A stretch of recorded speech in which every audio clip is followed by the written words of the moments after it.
Hello दोस्तों, जी sir के online platform पर मैं एल सी राव आपका हार्दिक स्वागत करता हूं। दोस्तों इसके पिछले वाले वीडियो में हम लोगों ने रासायनिक अपक्रिया शुरू कर लिया था और रासायनिक अपक्रिया के कितने प्रकार होते हैं ये मैंने आपको बता दिया था। और उसमें से एक अपक्रिया जिसे संयोजन अपक्रिया या योगात्मक अपक्रिया कहते हैं, इसको पूरी तरीके से हम लोगों ने कवर भी कर लिया था। आज आपको उसके आगे लेकर के चलते हैं और लेते हैं सेशन का नेक्स्ट टॉपिक, और नाम जिसका होगा वियोजन अपक्रिया। एक महत्वपूर्ण अपक्रिया है दोस्तों, नाम इसका क्या है? वियोजन अपक्रिया। तो देखते हैं वियोजन अपक्रिया क्या होता है। वियोजन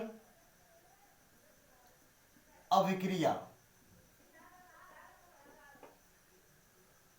यानी कि डीकंपोजिशन रिएक्शन।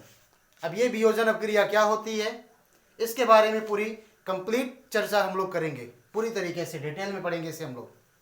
तो देखिए वियोजन जैसा कि नाम से ही क्लियर है, वियोजन का मतलब होता है टूटना। वियोजन का मतलब क्या होता है? टूटना। यानी किसी एक पदार्थ का टूट करके दो या दो से अधिक पदार्थों में बट जाना। किसी एक पदार्थ का टूट करके दो या दो से अधिक पदार्थों में बट जाना ही क्या कहलाता है? वियोजन कहलाता है। क्योंकि हम लोग रासायनिक अपक्रिया के संदर्भ में अगर वियोजन अपक्रिया की परिभाषा देनी हो, एक एथेंटिक परिभाषा अगर आपको देनी हो, तो हम इस तरीके से लिख कह सकते हैं इसे, यानी ऐसी अपक्रिया जिसमें कोई एक पदार्थ टूट करके दो या दो से अधिक पदार्थों में बट जाता है या विभक्त हो जाता है, तो ऐसी अपक्रिया क्या कहलाती है? वियोजन अपक्रिया कहलाती है। इस अपक्रिया को बाकायदा हम लोग एक्टिविटी के थ्रू भी समझेंगे, लेकिन अभी आप इसकी थ्योरी समझिए, इसकी डेफिनेशन समझिए। डेफिनेशन क्या बोला मैंने कि ऐसी अपक्रिया जिसमें कोई एक पदार्थ टूट करके दो या दो से अधिक पदार्थों में क्या हो जाए? बट जाए, विभक्त हो जाए, तो ऐसी अपक्रिया क्या कहलाती है? वियोजन अपक्रिया कहलाती है, डिकम्पोजिशन रिएक्शन कहलाती है। बात समझ में आई? तो इसको हम लोग इसकी थ्योरी भी लिखेंगे, यानी इसकी थ्योरी क्या हो जाएगी? ऐसी अपक्रिया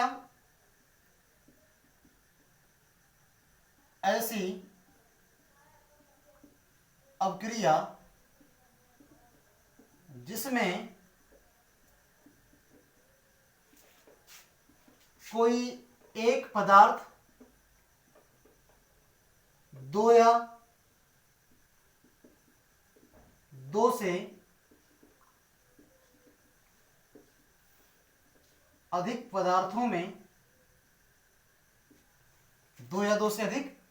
पदार्थों में टूट जाता है,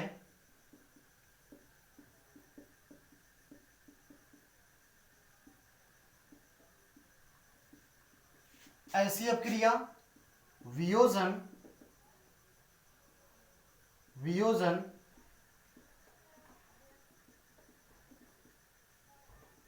अपक्रिया कहलाती है। ऐसी अपक्रिया क्या कहलाती है?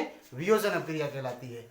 यानी मैंने थ्योरी क्या लिखा कि ऐसी अपक्रिया जिसमें कोई एक पदार्थ दो या दो से अधिक पदार्थों में टूट जाए, तो ऐसी अपक्रिया क्या कहलाएगी? वियोजन अपक्रिया कहलाएगी। देखते हैं इसकी एक्टिविटी क्या होती है। तो देखते हैं दोस्तों, सबसे पहले देखते हैं एक्टिविटी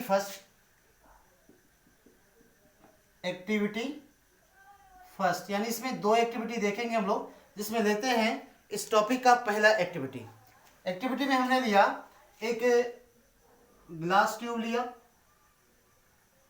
ये क्या है? एक ग्लास ट्यूब है, नाम इसका इंडिकेट करते चलेंगे हम लोग। एक ग्लास ट्यूब है। इस ग्लास ट्यूब को हमने यहां पे होल्डर से क्या हुआ है? पकड़ा हुआ है। ये होल्डर है, ग्लास ट्यूब है, ये होल्डर है। इस ग्लास ट्यूब में हमने डाल रखा है आयरन का सल्फेट। क्या है ये? आयरन का सल्फेट है।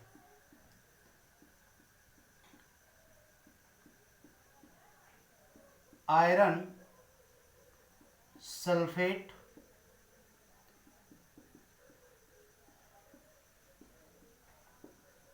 केमिकल फॉर्मूला क्या होगा इसका? FeSO4 है। ये आयरन का सल्फेट है, FeSO4 है। अगर इसके कलर की बात करें तो इसका जो कलर होता है, कलर भी आप लिख सकते हैं, इसका कलर होता है ग्रीन। यानी ये हरे रंग का होता है, हरा रंग होता है इसका। जब FeSO4 आप पेपर से निकालते हैं तो उसका रंग कैसा होता है, FeSO4 होता है, यानी उसका रंग हरा होता है। जब इसे हम लोग बंसन बर्नर के थ्रू गर्म करना शुरू करते हैं, ये है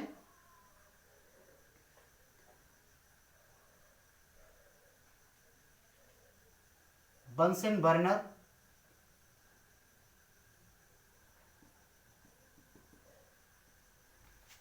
क्या है, बंसन बर्नर। जब इस FeSO4 को हम लोग क्या करते हैं, बंसन बर्नर से गर्म करते हैं, तो यहां से आप देखते हैं कि एक गैस रिलीज होती है इस बीकर से गर्म करने पर, जिसकी जो स्मेल होती है, जो गंध होती है, ये पंजेंट स्मेल होती है, यानी कि एक तीक्ष्ण गंध होती है। कैसी गंध होती है इसकी, यहां पे हम लोग लिख सकते हैं, इसकी गंध कैसी होती है, एक तीक्ष्ण गंध होती है, इसकी पंजेंट स्मेल होती है। और ये पंजेंट स्मेल किसकी होती है, ये पंजेंट स्मेल होती है सल्फर डाइऑक्साइड और प्लस सल्फर ट्राइऑक्साइड का। किसका किसका होता है, सल्फर डाइऑक्साइड और सल्फर ट्राइऑक्साइड का। क्लियर है सभी को। होता क्या है, रिएक्शन क्या होता है, देखते हैं। हमने शुरू में क्या लिया, FeSO4 लिया सॉलिड। हमने शुरू में क्या लिया, FeSO4 लिया। इस FeSO4 को हमने क्या किया, गर्म करना शुरू किया, किसके थ्रू से, बंसन बर्नर की थ्रू से। अगर इसका नाम मैंने यहां पर, चलो लिख देते हैं यहां भी, iron sulphate. Iron sulphate, colour कैसा हो जाएगा, कलर इसका हो जाएगा ग्रीन। इस ग्रीन कलर के आयरन सल्फेट को जब हम लोग गर्म करना शुरू करते हैं ऑन हीटिंग, जब गर्म करना शुरू करते हैं तो यह चेंज हो जाता है Fe2O3 फेरिक ऑक्साइड में, Fe2O3, और यहां से रिलीज होता है सल्फर का डाइऑक्साइड और सल्फर का ट्राइऑक्साइड गैस, जिसकी स्मेल कैसी होती है आप जानते हैं, पंजेंट स्मेल होती है। यहां पर देखो बैलेंस कर लेंगे हम लोग, यहाँ पे बैलेंस कर लीजिए आप लोग। तो 2Fe बैलेंस कैसे किया जाता है, नेक्स्ट वीडियो में मैं आपको सिखाऊंगा कि बैलेंस कैसे किया जाता है। बस अभी आप मैनेज करिए किसी तरीके से, उसमें आप चुटकियों में किसी भी रिएक्शन को देख कर कैसे बैलेंस कर सकते हैं। हार्ड से हार्ड इक्वेशन रहेगा, उसे भी आप क्या कर सकेंगे, बैलेंस कर सकेंगे। तो देखते हैं बैलेंस करके इसे। तो ये 2Fe यहां भी है। अब यहाँ 2 चौक 8 ऑक्सीजन है, 3 2 5 5 3 8 ऑक्सीजन यहाँ पर भी है, 2 सल्फर है, 2 सल्फर 1 और 1 सल्फर यहाँ भी है। इसका कलर कैसा है, तो FeSO4 का ग्रीन कलर का, जबकि फेरिक ऑक्साइड जो होता है, इसका जो कलर होता है ये ब्राउनिश ब्लैक होता है, यानी कि काले भूरे रंग का होता है। किस रंग का होता है, काले भूरे रंग का होता है Fe2O3। क्लियर है दोस्तों। हमने यहां पर Fe आयरन का सल्फेट लिया, आयरन के सल्फेट को जब हमने गर्म किया तो आयरन का ऑक्साइड बना, और यहां पर बना सल्फर डाइऑक्साइड और सल्फर का ट्राइऑक्साइड बना। यानी जब हमने शुरू में लिया था तो अपने पास कितने पदार्थ थे, सिर्फ एक ही पदार्थ था। इस एक पदार्थ को जब हमने गर्म किया तो यह एक पदार्थ 3 अलग अलग पदार्थों में क्या हो गया, टूट गया। तो एक पदार्थ टूट रहा है 3 अलग अलग पदार्थों में, तो ऐसी अपक्रिया क्या कहलाएगी, वियोजन अपक्रिया कहलाएगी। वियोजन अपक्रिया की परिभाषा क्या होती है, यानी वियोजन अपक्रिया किसे कहते हैं, तो ऐसी अपक्रिया जिसमें कोई एक पदार्थ 2 या 2 से अधिक पदार्थों में विभक्त होता है, तो ऐसी अपक्रिया क्या कहलाती है, वियोजन अपक्रिया कहलाती है। ये रहा इसकी एक्टिविटी, ये रहा इसका इक्वेशन, इसे आप स्क्रीनशॉट लो। फिर हम लोग नेक्स्ट एक्टिविटी देखते हैं। नेक्स्ट एक्टिविटी किसके संदर्भ में, वियोजन अपक्रिया के संदर्भ में। तो इसका फटाफट से आप स्क्रीनशॉट ले लीजिए दोस्तों।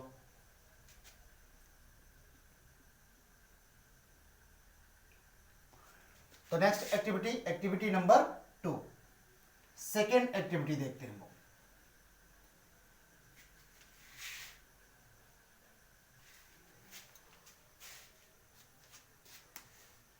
एक्टिविटी कौन सी है? सेकेंड है। फिर से वी कर लेते हैं हम लोग। हमने ले लिया बीकर एक,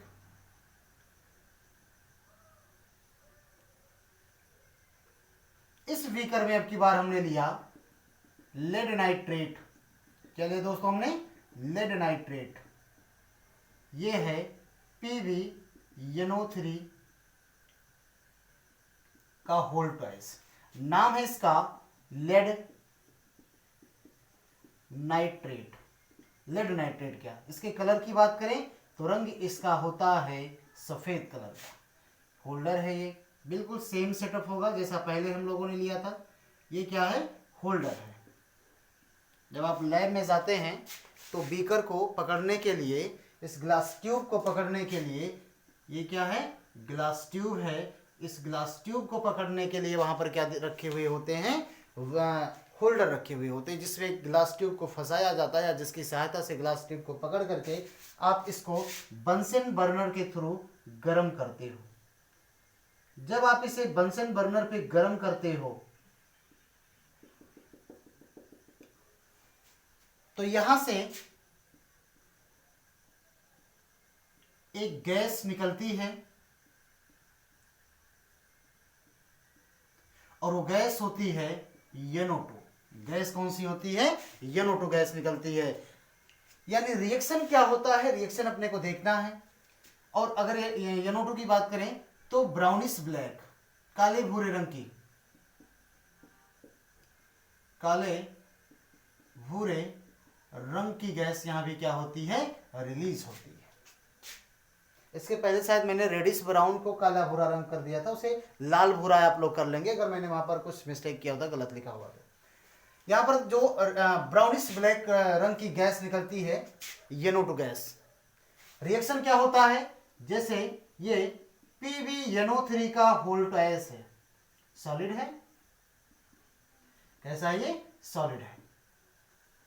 इसको जब गर्म किया जाता है, ऑन हीटिंग, जब इसको हम लोग क्या करते हैं? गर्म करते हैं, तो ये भी टूट जाता है PbO और प्लस NO2, और यहां से O2 गैस भी क्या होती है? रिलीज होती है। आप बैलेंस कर लीजिए, 2 यहां भी, 2 यहां भी हो जाएगा। 2 दूनी 4 3 12, 2 दूनी 4, 4 2 6, 6 और 6 12। इस तरीके से करके हम लोग इसे क्या कर लेंगे? बैलेंस कर लेंगे। तो यहां पर आप देख रहे हैं ये व्हाइट कलर का होता है, सफेद, और ये होता है आपका येलो कलर का। यानी यहां पर क्या होता है कि जो लेड नाइट्रेट है, लेड नाइट्रेट गर्म करने पर टूट जाता है लेड के ऑक्साइड में और NO2 और O2 गैस में। तो यहां पर भी हमारी शुरुआत में हमारे पास एक ही पदार्थ था, और गर्म करने पर वह एक पदार्थ 3 पदार्थों में क्या होता है? विभक्त होता है, टूटता है। तो ऐसी अपक्रिया क्या कहलाएगी? यहाँ पे ऐसी अपक्रिया वियोजन अपक्रिया कहलाएगी। तो इतनी सारी चीजें क्लियर है आपको। तो ये था एक्टिविटी नंबर 2। एक बार से आप इसका स्क्रीनशॉट लो, फिर और भी रिएक्शन कुछ देखते हैं कि जो वियोजन अपक्रिया का क्या होता है, एग्जाम्पल होता है। चलो एक और रिएक्शन आपको बताता हूं वियोजन अपक्रिया का। जैसे CaCO3 है, कैल्शियम का कार्बोनेट, कैल्शियम कार्बोनेट, ये अदर एग्जाम्पल है। कैल्शियम कार्बोनेट को अगर हम लोग गर्म करें, हीट दें, तो यह टूट जाता है CaO में, यानी, और यहां से निकलता है कार्बन का डाइऑक्साइड गैस, ये रिलीज होता है। तो अगर ये गैस निकल रही है तो यहां आपको G लिखने की कोई आवश्यकता नहीं है, सीधा सीधा आप अपसाइड एरो लगा लेंगे, तो जिससे यह रियलाइज होता है कि अपक्रिया के दरमियान गैस क्या हो रही है? निकल रही है। तो ये रिएक्शन होती है। कैल्शियम कार्बोनेट को जब गर्म किया जाता है तो प्रोडक्ट बनता है CaO, और यहाँ से कार्बन डाइऑक्साइड गैस क्या होती है? रिलीज होती है। तो यह भी रिएक्शन कैसी है? वियोजन अपक्रिया, क्योंकि शुरुआती दौर में हमारे पास एक ही पदार्थ था, और वह एक पदार्थ 2 पदार्थों में क्या होता है? टूटता है। तो आई होप आपको वियोजन अपक्रिया पूरी तरीके से समझ में आया होगा। एक बार से आप इसका स्क्रीनशॉट लो, फिर हम लोग देखते हैं नेक्स्ट टॉपिक। और नेक्स्ट टॉपिक हमारा है इलेक्ट्रोलाइसिस ऑफ वाटर, यानी जल का जो होता है कैसे वियोजन किया जाता है वह भी देखते हैं हम लोग। वियोजन अपक्रिया के अंतर्गत ही आता है वो दोस्तों, इलेक्ट्रोलाइसिस ऑफ वाटर। क्या होता है इलेक्ट्रोलाइसिस ऑफ वाटर, देखते हैं। जैसे हमने यहाँ पे एक इलेक्ट्रोलाइटिक टैंक लिया,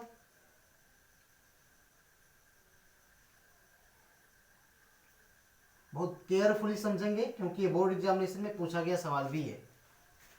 एक इलेक्ट्रोलाइटिक टैंक है, यहां पर मैं लिख देता हूं इलेक्ट्रोलाइटिक टैंक, यानी इसकी हिंदी अगर लिखनी चाहे तो वैद्युत अवघटनी पात्र है ये, जिसमें हमने जल भर रखा है।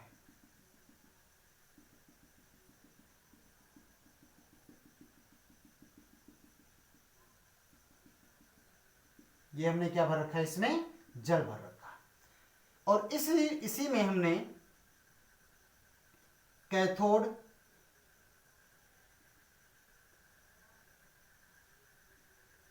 लगा दिया,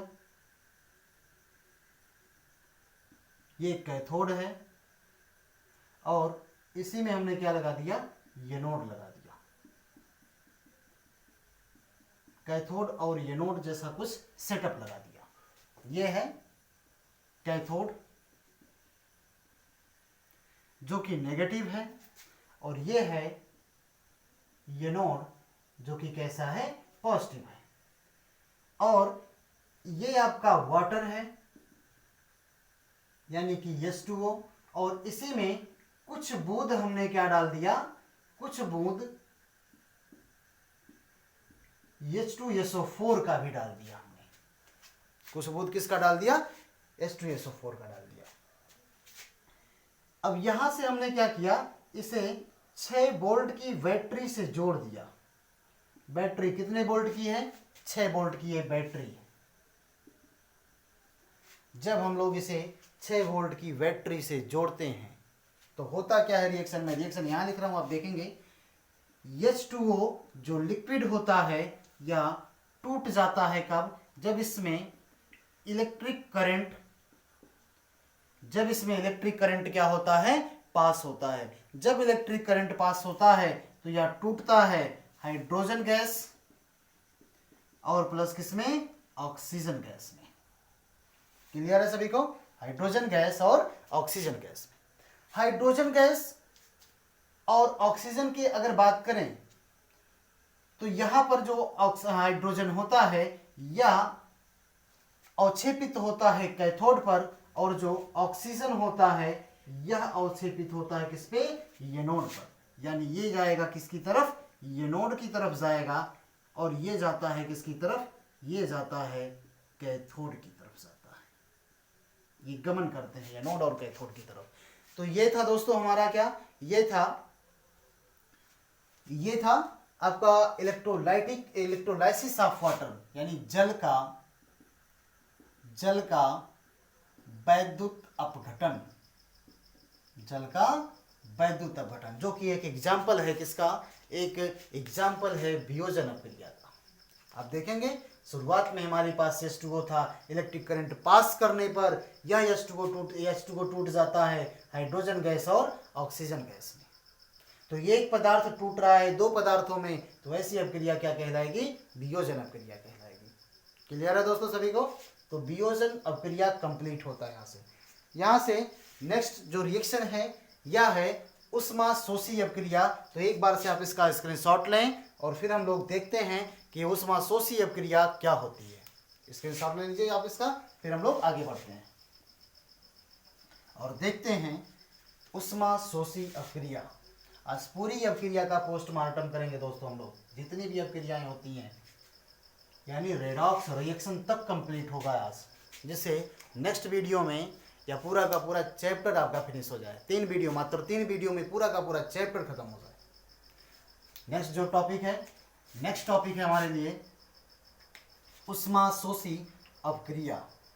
नेक्स्ट टॉपिक क्या है, ऊष्माशोषी अपक्रिया। क्या होता है ये ऊष्माशोषी अपक्रिया, इसके बारे में पढ़ना हमें। ऊष्माशोषी अपक्रिया नाम से ही क्लियर है, एंडोथर्मिक रिएक्शन नाम से ही क्लियर है। ऊष्माशोषी, शोषी का मतलब होता है सोखने वाला, अवशोषण करने वाला, ठीक है। यानी ऐसी अपक्रिया जिसको संपन्न कराने के लिए, जिसको शुरू कराने के लिए आपको उष्मा देनी पड़े, तो ऐसी अपक्रिया क्या कहलाएगी? ऐसी अपक्रिया उष्मा शोषी अपक्रिया कहलाएगी। जितनी भी वियोजन रिएक्शन हमने अभी इसके पहले देखा, सारी के सारी वियोजन अपक्रिया में हमने एक्टिविटी पहला देखा और एक्टिविटी सेकंड देखा, उसमें हम लोग बंसन बर्नर के थ्रू हीट कर रहे थे उसे, यानी अलग से उष्मा दे रहे थे। तो ऐसी अपक्रिया जिसको संपन्न कराने के लिए उष्मा की आवश्यकता हो, ऐसी अपक्रिया क्या कहलाती है? उष्मा शोषी अपक्रिया कहलाती है। अगर इसकी परिभाषा लिखना चाहें तो हम लोग इस तरीके से लिख भी सकते हैं कि वह अपक्रिया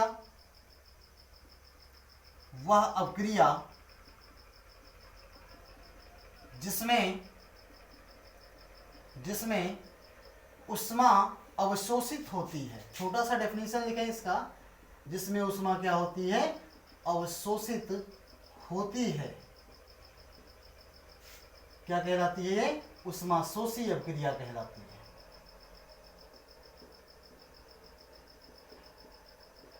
उष्मा शोषी अपक्रिया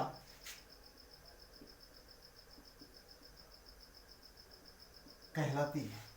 ऐसी अपक्रिया क्या कहलाती है? उष्मा शोषी अपक्रिया कहलाती है। एंडोथर्मिक रिएक्शन कहलाती है। यानी एंडोथर्मिक रिएक्शन का जैसे मान लिया जाए A+V और इसे हीट देने पर यह कन्वर्ट हो जाए AB में। कोई रिएक्शन है A+V, ये दोनों आपस में अपक्रिया कराने के लिए आपको अगर हीट देनी पड़ रही है तब जाकर के यह AB बन रहा है, तो ऐसी अपक्रिया क्या कहलाएगी? उष्मा शोषी अपक्रिया कहलाएगी। जैसे जिसका एग्जाम्पल है, एग्जाम्पल जैसे N2 gas plus O2 gas plus heat, then the product अपने को मिलता है 2NO। क्या मिलेगा अपने को? 2NO। तो यहां पर आप देख रहे हैं कि हीट इसमें ऐड किया जा रहा है, हीट इधर ऐड हो रहा है। तो हीट अगर ऐड हो रहा है तब जाकर के प्रोडक्ट बन रहा है, तो वहां पर ऐसी अपक्रिया का नाम क्या हो जाएगा? ऐसी अपक्रिया का नाम हो जाएगा उष्मा शोषी अपक्रिया। तो ये था दोस्तों उष्मा शोषी अपक्रिया क्या होती है। ये छोटी सी परिभाषा थी, इसे आप स्क्रीनशॉट लें। फिर हम लोग देखते हैं नेक्स्ट टॉपिक, यानी नेक्स्ट अपक्रिया क्या होता है वियोजन अपक्रिया का। तो देखो नेक्स्ट जो टॉपिक है, नेक्स्ट टॉपिक है वियोजन अपक्रिया का ही ये पार्ट है, फोटोकेमिकल रिएक्शन। पूछा गया सवाल है बोर्ड एग्जामिनेशन में, प्रकाश रासायनिक अपक्रिया या फोटो रासायनिक अपक्रिया या फोटोकेमिकल रिएक्शन, कुछ भी कह दो, सनलाइट की प्रेजेंस में रिएक्शन होगी। कैसे होगी देखते हैं। नेक्स्ट जो टॉपिक है ये हमारे लिए फोटो केमिकल रिएक्शन।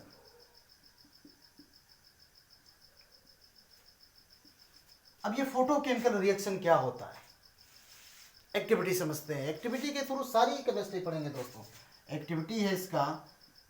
लेकिन एक्टिविटी जानने से पहले आप लिख लो कि इसकी परिभाषा, तो यहां पर लिखेंगे हम लोग वह अपक्रिया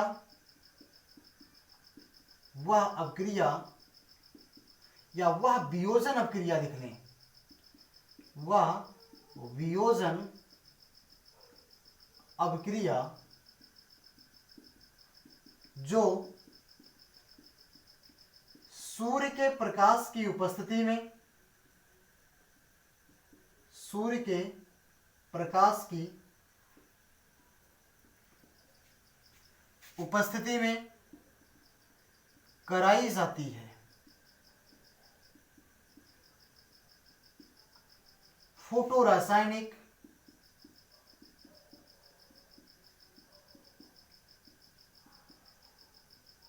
अभिक्रिया कहलाती है।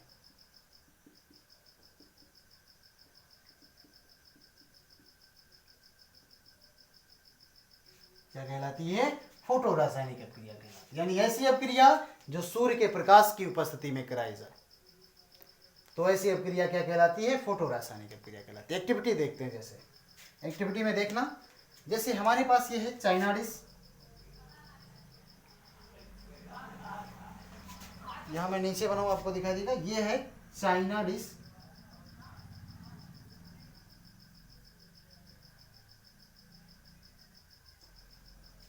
क्लियर दोस्तों? अपने पास क्या है, ये चाइना डिश है। इस चाइना डिश में हमने AgCl भर के रखा है। क्या भर के रखा हमने? AgCl रख दें या AgVr रख दें। इनका कलर जो होता है, इनका कलर होता है वाइट। दिखाई दे रहा है आपको? चलिए मैं बोल के बता रहा हूँ, ये AgCl है। चलो ऊपर लिख देता हूँ इसे। यानी ये क्या है, ये AgCl है, या फिर इसे हम नाम देते हैं AgVr। कलर मैंने आपको बताया, इसका कलर कैसा होता है, ये व्हाइट कलर का होता है, सफेद रंग का होता है। जब सूर्य का प्रकाश इस पे पड़ता है, ये सन है। क्या है ये? सन है।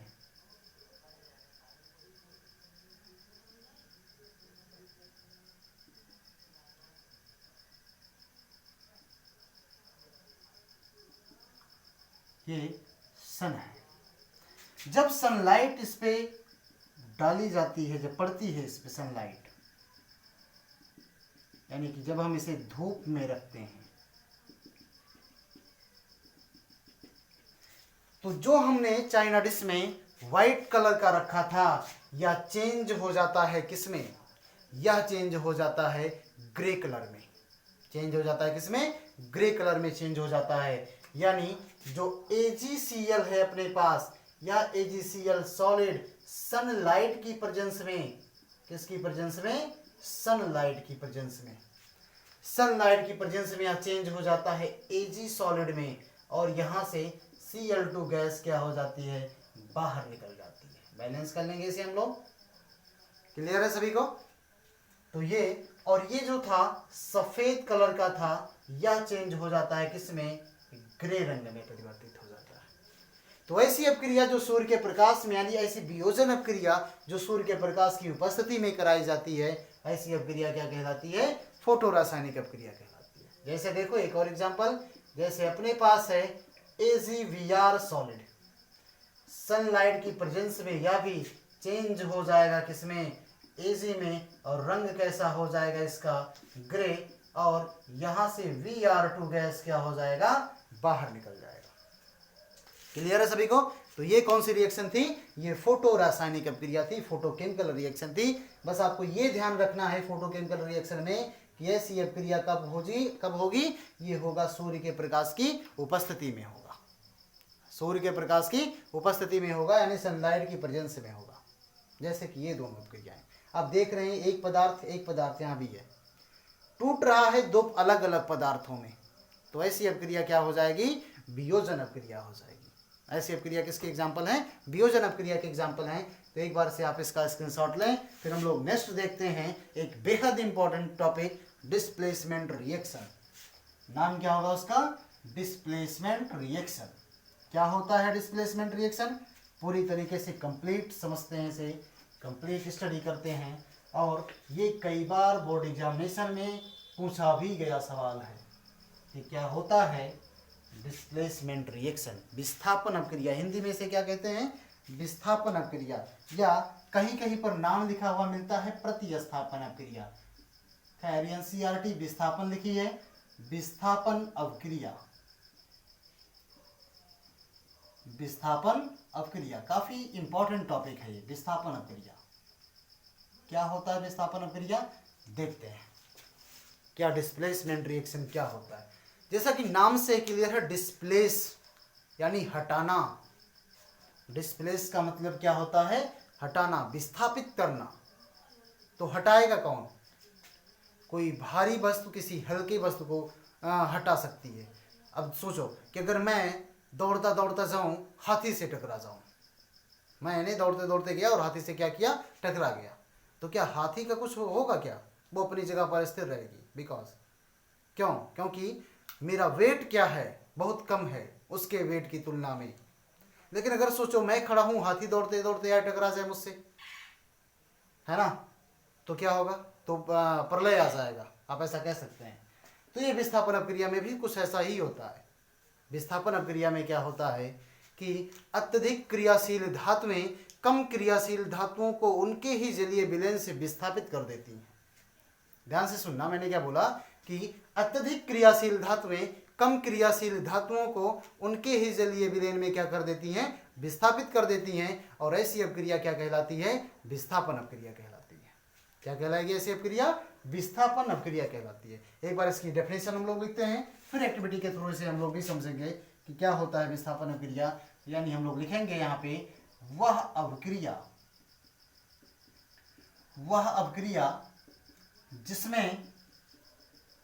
जिसमें कोई अत्यधिक क्रियाशील धातु या अत्यधिक क्रियाशील तत्व में लिख दूं वो ज्यादा बेटर रहेगा। अत्यधिक क्रियाशील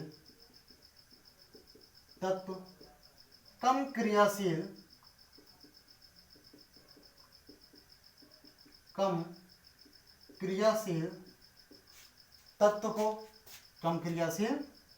तत्व को उसी के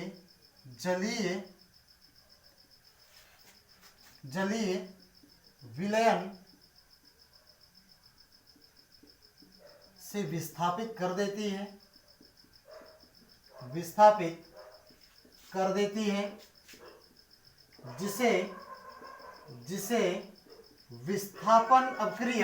जिसे विस्थापन अवक्रिया कहलाती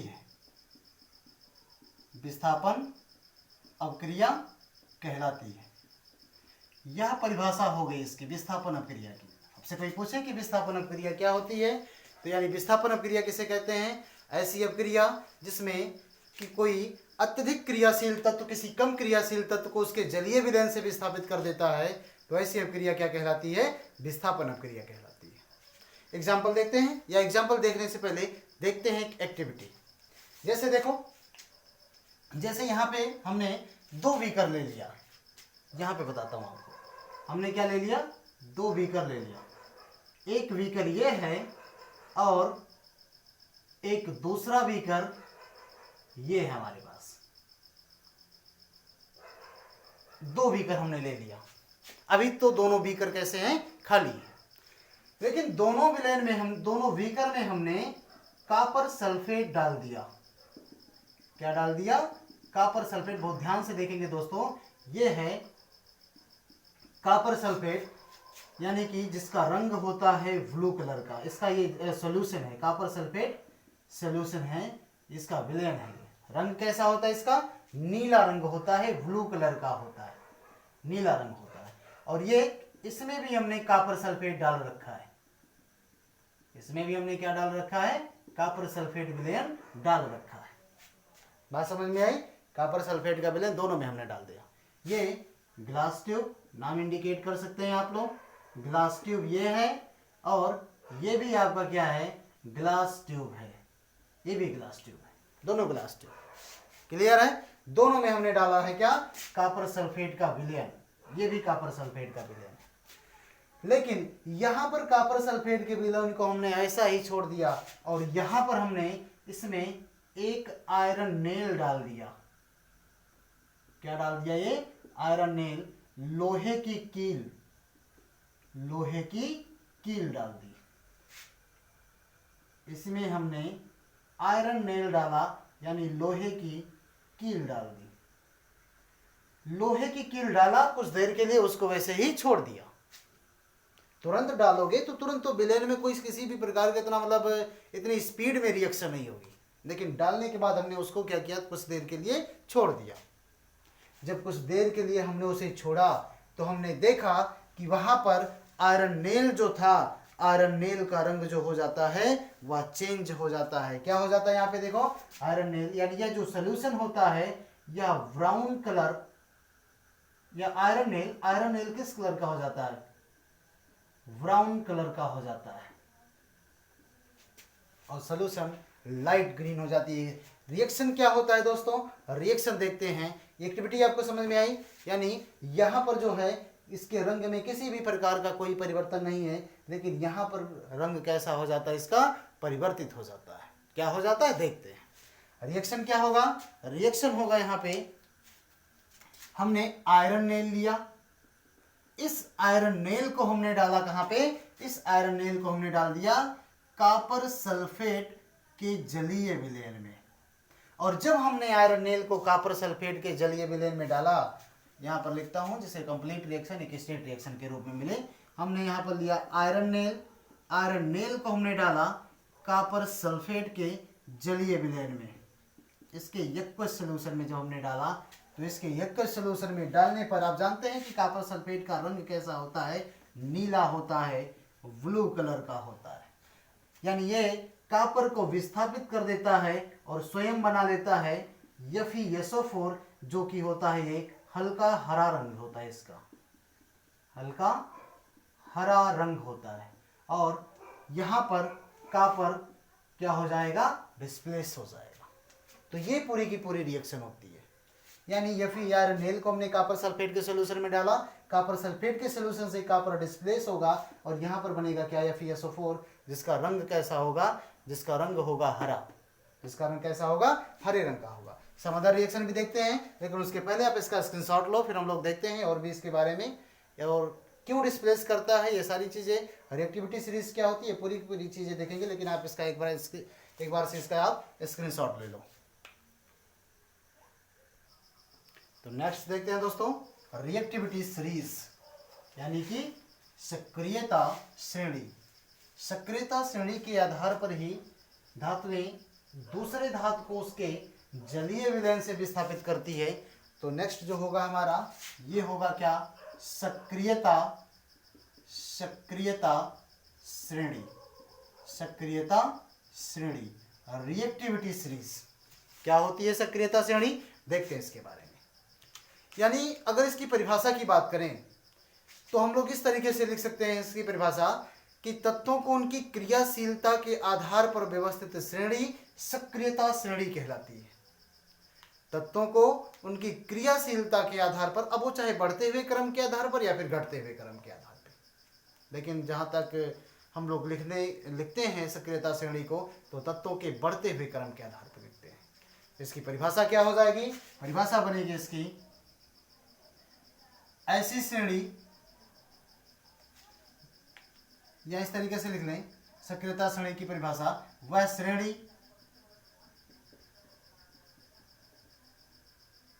या इस तरीके से लिख लें कि तत्वों को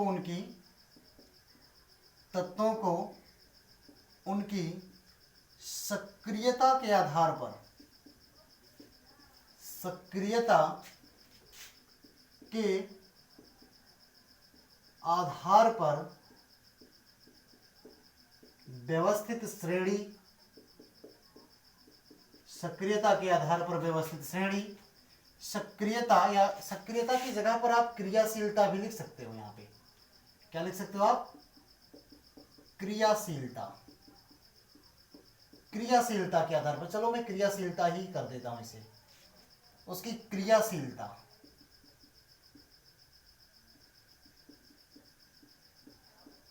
क्रियाशीलता के आधार पर व्यवस्थित श्रेणी सक्रियता श्रेणी कहलाता है। क्या कहलाता है ये, सक्रियता श्रेणी कहलाता है। यानी तत्वों को उनकी क्रियाशीलता के आधार पर व्यवस्थित श्रेणी क्या कहलाती है, सक्रियता श्रेणी कहलाती है। अब ये सक्रियता श्रेणी क्या है, इस श्रेणी को हम लोग क्या करते हैं, देखते हैं। तो देखो सक्रियता श्रेणी में पोटेशियम की सक्रियता इस श्रेणी में सबसे आगे है, फिर सोडियम, फिर कैल्शियम, मैग्नीशियम, एल्यूमिनियम, फिर जिंक, फिर आयरन, फिर टिन, फिर लेड, फिर आता है हाइड्रोजन, फिर आएगा आपका Hg, फिर आएगा Ag, सॉरी H के बाद कॉपर, फिर आएगा यहाँ पे Hg, फिर आएगा Ag, फिर आएगा क्या यहाँ पे Au। इस तरीके से सक्रियता श्रेणी चलती है। तो मैंने यहाँ पर जो श्रेणी बनाई है, इसमें जो पोटेशियम है, इस श्रेणी के आधार पर मैं बता रहा हूँ। वैसे तो सबसे क्रियाशील जो तत्व होता है वह लिथियम होता है, लेकिन इस श्रेणी के आधार पर सबसे क्रियाशील क्या होगा, हम लोग किसको कहेंगे, पोटेशियम को। मैं सबसे ना लेकर के प्रबल लिख दे रहा हूँ कि प्रबल क्रियाशील होता है। ये क्या होता है, प्रबल क्रियाशील होता है। और इस श्रेणी के आधार पर ये क्या हो जाएगा, दुर्बल क्रियाशील होगा, दुर्बल क्रियाशील होगा। अब यहां से आप एक वर्ड आया प्रबल क्रियाशील और दुर्बल क्रियाशील, तो ध्यान देंगे दोस्तों, मेटलर्जी में ये बहुत काम करेगा। प्रबल क्रियाशील कभी भी इस प्रकृति में स्वतंत्र अवस्था में नहीं रह पाता है या संयुक्त अवस्था में रहता है, लेकिन जो यहाँ पे दुर्बल क्रियाशील तत्व हैं या इस प्रकृति में स्वतंत्र अवस्था में रहते हैं, जैसे कि गोल्ड, प्लेटिनम, ये सारे के सारे स्वतंत्र अवस्था में इस क्या होते हैं, इस प्रकृति में पाए जाते हैं, बल्कि ये अयस्कों के रूप में प्रकृति में पाए जाते हैं। हालांकि ये आगे का टॉपिक है, तो जब हम लोग धातु और अधातु पढ़ेंगे तो वहाँ पर देखेंगे कि हम लोग कि अयस्क क्या होते हैं और कितने प्रकार के होते हैं। खैर आज हम लोग यहाँ पे बात करेंगे सक्रियता श्रेणी। तो देखो, तो इस श्रेणी के आधार पर सक्रियता को डिफाइन किया जाता है, और अत्यधिक क्रियाशील तत्व कम क्रियाशील तत्व को उसके विलयन से क्या करता है, विस्थापित करता है। जैसे कुछ रिएक्शन है, यहाँ पर रिएक्शन ये है कि अगर Zn है, Zn सॉलिड, और ये है CuSO4 यक्वस, CuSO4 के साथ जब ये अभिक्रिया करता है तो क्या कॉपर विस्थापित होगा कि नहीं होगा। तो अब आप सक्रियता श्रेणी आपके दिमाग में आना चाहिए कि अगर Zn की सक्रियता कॉपर की तुलना में ज्यादा हुई तो कॉपर को यह विस्थापित कर देगा उसके विलयन से। और आप देखो यहाँ पर Zn है और कॉपर यहाँ पे है, तो Zn की क्रियाशीलता कॉपर की तुलना में ज्यादा है, तो यह कॉपर को जरूर विस्थापित कर देगा और प्रोडक्ट बना लेगा स्वयं ZnSO4 यक्वस, और यहाँ से कॉपर को क्या कर देगा, ये विस्थापित कर देगा। ठीक इसी तरीके से नेक्स्ट जो एग्जांपल है, जैसे Pb है, Pb सॉलिड है और या CuCl2 है यक्वस, Pb सॉलिड और प्लस CuCl2 यक्वस है। क्या Pb कॉपर को डिस्प्लेस कर पाएगा, सक्रियता श्रेणी दिमाग में आना चाहिए, हाँ कर देगा। क्यों, क्योंकि Pb की क्रियाशीलता आप देखो कॉपर की तुलना में क्या है, ज्यादा है। प्रोडक्ट बनेगा क्या, यहाँ पे प्रोडक्ट बनेगा PbCl2 इक्वस, और यहां से कॉपर क्या हो जाएगा, विस्थापित हो जाएगा। लेकिन सोचो कि जो कॉपर सॉलिड है, ये क्या है, कॉपर सॉलिड है, और यहाँ पे हमने H2SO4 इक्वस ले रखा है। क्या कॉपर हाइड्रोजन को विस्थापित करेगा, तो जवाब होगा नो। क्यों, क्योंकि हाइड्रोजन की क्रियाशीलता कॉपर की तुलना में क्या है, ज्यादा है। हाइड्रोजन की क्रियाशीलता कॉपर की तुलना में क्या है, ज्यादा है, तो there will be no reaction, कोई अभिक्रिया यहां पर नहीं होगी, नो रिएक्शन, कोई अभिक्रिया नहीं होगी। क्यों, क्योंकि कॉपर की क्रियाशीलता हाइड्रोजन की तुलना में क्या है, ज्यादा है। कभी भी कम क्रियाशील तत्व अत्यधिक क्रियाशील तत्व को उसके विलयन से विस्थापित नहीं करेगा, हमेशा अत्यधिक क्रियाशील तत्व कम क्रियाशील तत्व को उसके विलयन से विस्थापित करेगा। बस ये पॉइंट आप याद रखेंगे। तो ये था विस्थापन अभिक्रिया, ये थी सक्रियता श्रेणी। क्या होती है विस्थापन अभिक्रिया, कि ऐसी अभिक्रिया जिसमें अत्यधिक क्रियाशील तत्व कम क्रियाशील तत्व को उसके विलयन से विस्थापित कर देता है, ऐसी अभिक्रिया विस्थापन अभिक्रिया कहलाती है। सक्रियता श्रेणी क्या होती है, यानी तत्वों को उनकी सक्रियता के आधार पर व्यवस्थित श्रेणी क्या कहलाती है, सक्रियता श्रेणी कहलाती है। ये रही श्रेणी आपके सामने, और ये रहा इसके एग्जाम्पल हो गए। नेक्स्ट जो रिएक्शन है, डबल डिस्प्लेसमेंट रिएक्शन, द्विविस्थापन अभिक्रिया है। तो एक बार से आप इसका फटाफट से स्क्रीनशॉट लो, फिर हम लोग देखते हैं कि द्विविस्थापन अभिक्रिया क्या होता है। द्विविस्थापन अभिक्रिया क्या होता है, देखते हैं। द्विविस्थापन अभिक्रिया, डुअल डिस्प्लेसमेंट रिएक्शन। क्या दोस्तों, डुअल डिस्प्लेसमेंट रिएक्शन नाम है इसका। द्विविस्थापन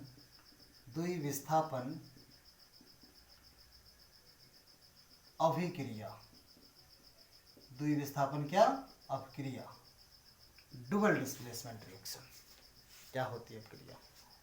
ऐसी अभिक्रिया, ध्यान से सुनना, ऐसी अभिक्रिया जिसमें दो पदार्थों के जलीय विलयन को मिलाया जाए, दो पदार्थों के जलीय विलयन को क्या किया जाए, मिलाया जाए, और उस विलयन में उन पदार्थों के आयन एक्सचेंज हों, आयन क्या हो, एक्सचेंज हो, ट्रांसफर हो, तो ऐसी अभिक्रिया क्या कहलाती है, द्विविस्थापन अभिक्रिया कहलाती है। यानी अगर इसकी थ्योरी लिखना चाहें तो हम लोग इस तरीके से लिख सकते हैं, यानी वह अभिक्रिया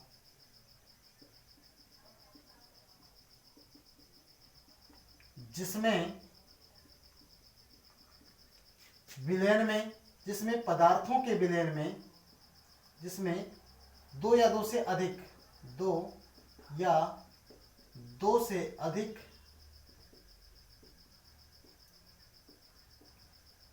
पदार्थों का जलीय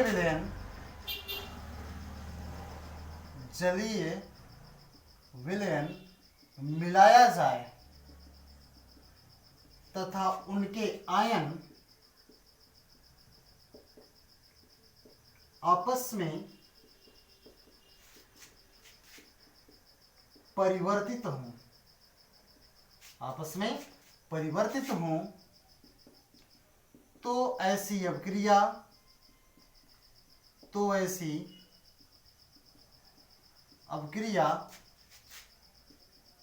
द्विविस्थापन अभिक्रिया कहलाती है। द्विविस्थापन अभिक्रिया कहलाती है। क्लियर है सभी को? यानी कि ऐसी अभिक्रिया जिसमें दो या दो से अधिक पदार्थों को आपस में मिक्स किया जाए, आपस में मिक्स करने से उनके आयन आपस में परिवर्तित हों, तो ऐसी अभिक्रिया क्या कहलाएगी? द्विविस्थापन अभिक्रिया कहलाएगी। एक्टिविटी के थ्रू समझते हैं दोस्तों कि एक्टिविटी क्या है। तो ये लेते हैं एक्टिविटी, क्रिया विधि या क्रियाकलाप। हमने क्या लिया? एक बीकर लिया। क्या लिया हमने? एक बीकर लिया, या इसे हम लोग कह दें टेस्ट ट्यूब लिया हमने, और इस टेस्ट ट्यूब में हमने डाल दिया यहां पे बेरियम क्लोराइड BaCl2 का जलीय विलयन। BaCl2 का क्या डाला हमने? जलीय विलयन डाला। एक दूसरा टेस्ट ट्यूब लिया हमने,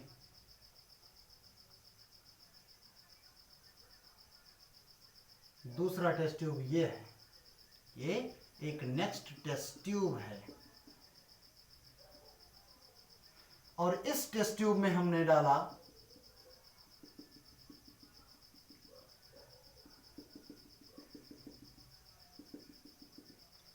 इसमें हमने डाल दिया सोडियम सल्फेट का जलीय विलयन। ध्यान देंगे दोस्तों, सोडियम सल्फेट का जलीय विलयन, ये सोडियम सल्फेट का जलीय विलयन है। जब ये सोडियम सल्फेट का जलीय विलयन इसमें मिलता है तो जो नया विलयन तैयार होता है उसमें क्या होता है कि आयन एक्सचेंज हो जाते हैं। रिएक्शन क्या होता है देखते हैं। हमने क्या लिया था? सोडियम सल्फेट लिया था, NaSO4 यक्वस लिया था। थोड़ा सा नीचे लिखता हूं जैसे स्टेट रिएक्शन लिखने में सावधानी हो हमको। Na2SO4 यक्वस लिया, और हमने लिया VaCl2 यक्वस लिया। इन दोनों को जब आपस में मिलाया तो इनके मिलाने से जो प्रोडक्ट मिला अपने को, वह प्रोडक्ट मिला क्या? 2NaCl यक्वस, और यहां पर मिला अपने को VaSO4। लेकिन VaSO4 एक यहां पर आघुलनशील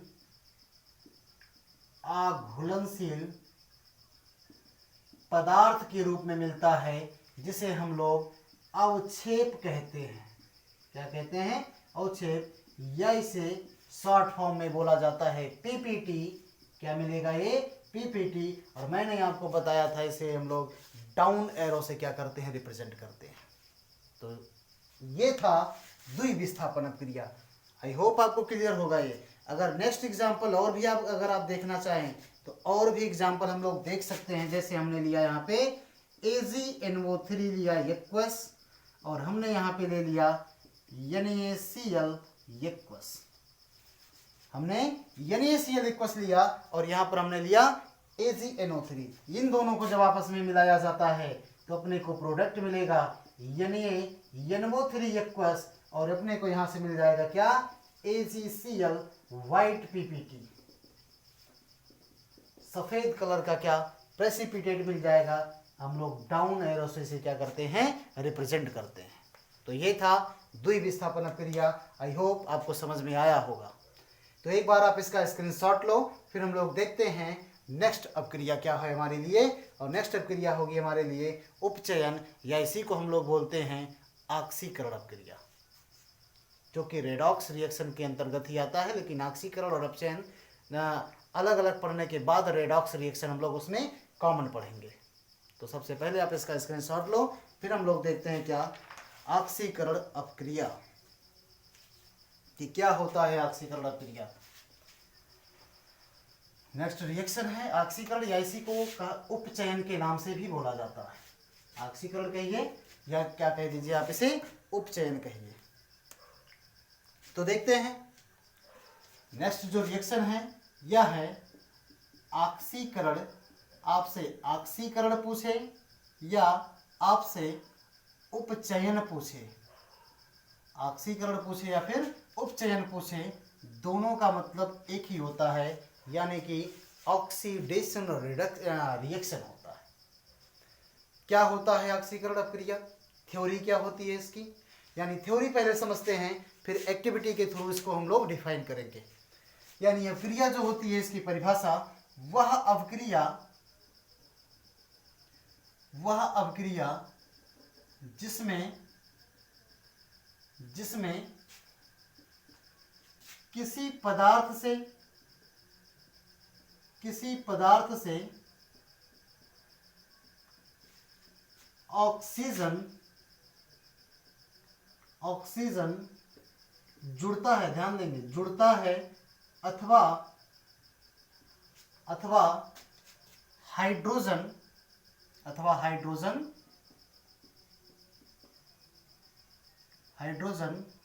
अलग होता है।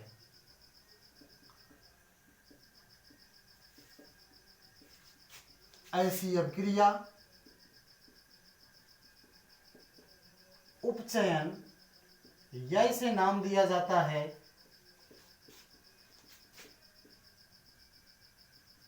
ऑक्सीकरण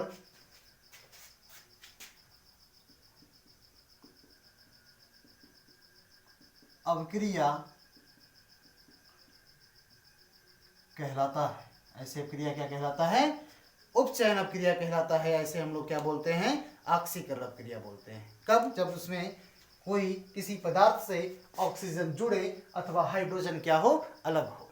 क्या ये परिभाषा रहेगी इसकी, कि वह अपक्रिया जिसमें किसी पदार्थ से ऑक्सीजन जुड़ता है अथवा हाइड्रोजन अलग होता है, तो ऐसी अपक्रिया क्या कहलाती है, ऐसी अपक्रिया ऑक्सीकरण अपक्रिया कहलाती है। क्लियर है सभी को। यानी ऑक्सीकरण अपक्रिया का जो एक्टिविटी के थ्रू जो इसे हम लोग समझते हैं कि एक्टिविटी क्या होता है, देखते हैं। देखो एक्टिविटी में हमने क्या लिया, थोड़ा लंबा जाएगा, नहीं होगा तो फिर कल से हम लोग कल एक वीडियो पूरा देख लेंगे अपचयन का और रेडॉक्स का। आज इसको कंप्लीट करते हैं हम लोग ऑक्सीकरण को। ये हमारे पास है चाइना डिश, ये क्या है, चाइना डिश। चाइना डिश को हमने एक आयरन गेज लोहे की जाली पर रखा हुआ है। इस लोहे की जाली पर हमने क्या किया है, इसे रखा है। ये है लोहे की जाली।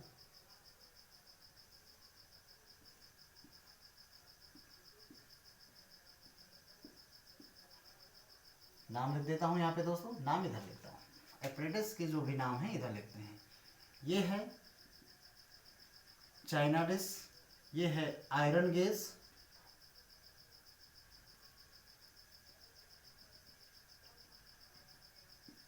यानी लोहे की जाली, और ये लोहे की जाली है। और यहां पर आप देखिए ये ट्राइपॉड स्टैंड लगा हुआ है, जिसे हिंदी में बोलते हैं तिपाई। ये क्या है, ये तिपाई है, या इसे हम लोग बोलते हैं ट्राइपॉड। क्या बोलते हैं, ट्राइपॉड बोलते हैं। तो देखो इसमें इस जो चाइना डिश है और इस चाइना डिश में हमने कॉपर के छीलन को भर करके रख दिया। ये क्या है? कॉपर है, कॉपर का छीलन है, छीलन नाम देते हैं, जिसका रंग जो है, जिसका रंग भूरा है। बात समझ में आई? इसका रंग क्या है? भूरा है। जब यहां से इस चाइना डिश को हम लोग बंसन बर्नर के थ्रू गर्म करने की कोशिश करते हैं, बंसन बर्नर के थ्रू इसे हम लोग गर्म करने की कोशिश करते हैं,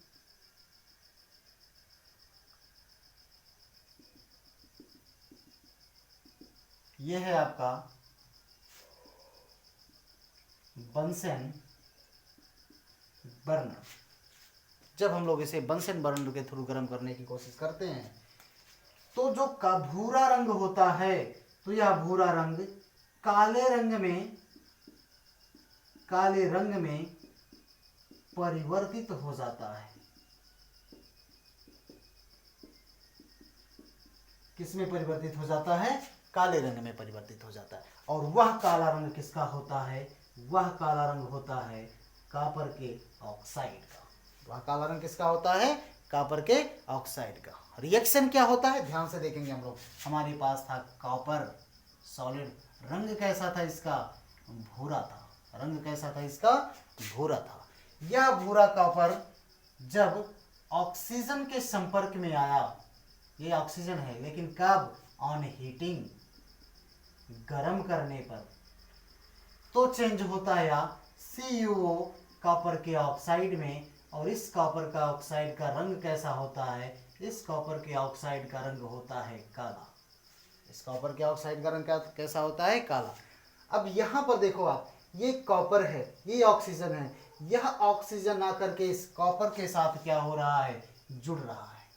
कॉपर के साथ क्या हो रहा है? जुड़ रहा है। तो जब कॉपर के साथ जुड़ रहा है तो ऐसी अपक्रिया क्या कहलाएगी? ऑक्सीकरण अपक्रिया कहलाएगी, या इसे हम लोग उपचयन अपक्रिया के नाम से भी जानते हैं। इंग्लिश में से हम लोग ऑक्सीडेशन कहते हैं। इंग्लिश में से हम लोग क्या कहते हैं? ऑक्सीडेशन कहते हैं। ढेर सारी रिएक्शन है ऑक्सीडेशन की। मैं कोशिश करता हूँ तो कुछ एग्जाम्पल आपको यहाँ पे बता दूँ। जैसे एग्जाम्पल है पहला, जैसे ब्रीदिंग रिएक्शन, जैसे सांस लेते हैं हम लोग, तो सांस लेते हैं तो हमारे पास ग्लूकोज बॉडी के अंदर होता है।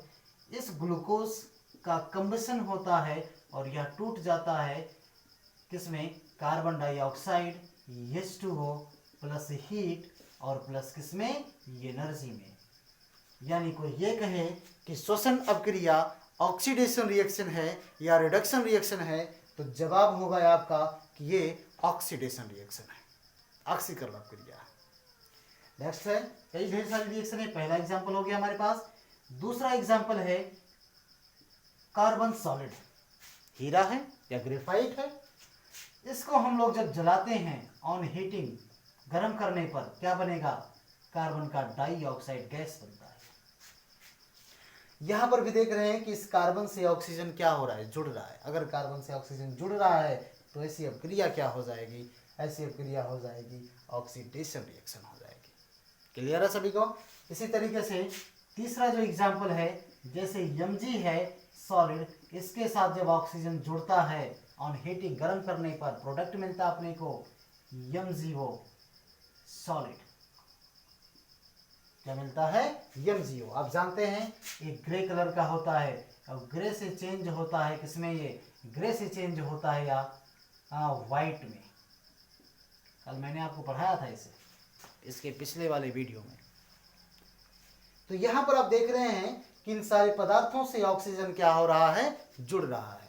और अगर पदार्थों से ऑक्सीजन जुड़ता है तो ऐसी अपक्रिया क्या कहलाती है? ऐसी अपक्रिया ऑक्सीकरण या उपचयन अपक्रिया कहलाती है। नोट कर लीजिए आप इसे। एक बार फिर से देखते हैं हम लोग ऑक्सीकरण और उपचयन।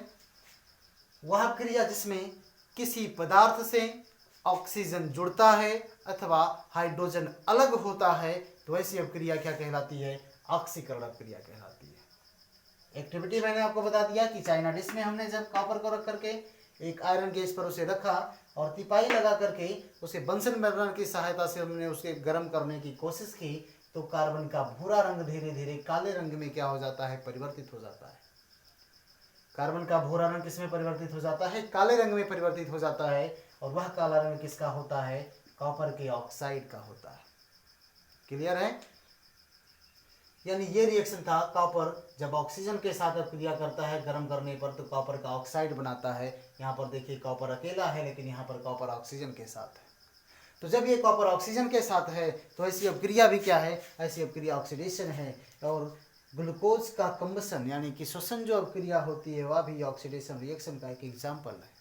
कार्बन का जलना, कार्बन डाइऑक्साइड का बनना, मैग्नीशियम की ऑक्सीजन के साथ अपक्रिया MgO का बनना, ये सारी की सारी रिएक्शन कैसी हैं, ये सारी की सारी रिएक्शन ऑक्सीडेशन रिएक्शन है। तो एक बार से आप इसका स्क्रीनशॉट ले लीजिए। और आज के वीडियो को हम लोग यहीं पर दोस्तों रोकते हैं। फिर नेक्स्ट वीडियो में हम लोग मिलेंगे, जो भी बचा पार्ट है हमारे रासायनिक अपक्रिया का, जैसे कि रेडॉक्स अपक्रिया क्या है, और रेडॉक्स अपक्रिया बचा है और आपका अपचयन अपक्रिया बचा है। 2 टॉपिक एक्स्ट्रा और भी बचे हैं, जैसे कि विकृत गंधिता क्या होता है और संक्षारण क्या होता है।